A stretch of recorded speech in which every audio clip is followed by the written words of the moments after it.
12 ng gabi, gising pa rin ang isip. Habang lahat ay tulog, pangarap ko'y nananabik. Sa bawat segundo may pangakong nakakabit, na balang araw ang hirap ay magiging kapalit. Maraming nagsabi na hanggang dito lang ako, na ang taas ng pangarap ay hindi para sa tao. Pero hindi ko sinukat ang sarili sa opinyon nila, bro. Mas pinili kong maglakad kahit mabato ang mundo. Nadapa, bumangon, natuto sa bawat sugat. Hindi ko tinakasan ang sakit na sumugat, dahil alam kong ang tagumpay ay hindi basta buhat, kundi bunga ng pagpupursigin paulit-ulit na muda. Habang may huling alas sa relo ng buhay, hindi titigil na pa kahit pagod ng tunay. Kapag may pangarap ka, wag mo itong bitawan, dahil walang imposible taong lumalaban. Habang may huling alas sa bawat pagkakataon, patuloy na gagalaw kahit puno ng tanong. At kung sakaling mabigo, babangon muli ngayon, dahil ang tunay na panalo ay hindi pagsuko kailanman. May mga kaibigang nawala sa paglalakbay, may mga pangakong parang usok na naglaho lang. Pero natutunan kong hindi lahat ay sasabay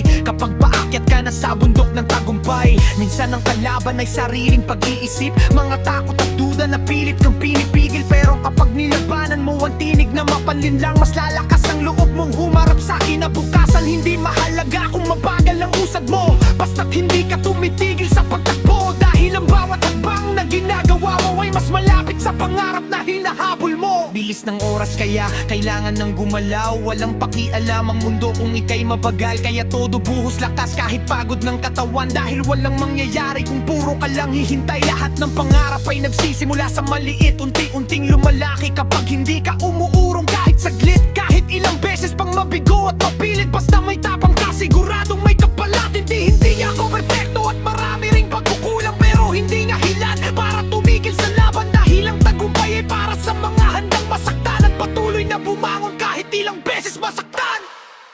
Habang may huling alas sa relo ng buhay, hindi titilang ba ang kahit pagod ng tunay. Kapag may pangarap ka, wag mo itong bitawan, dahil walang imposible taong lumalaban. Kapag dumating ang araw na maabot ang tuktukan, maalala mo ang lahat ng pinagdaanan, na napapapangiti ka sa bawat kabiguan, dahil sila ang nagtulak para marating ang tagumpay.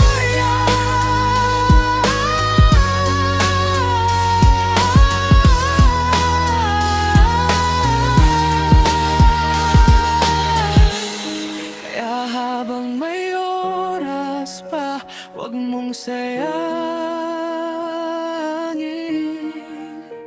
bawat segundo ng buhay ay may lalim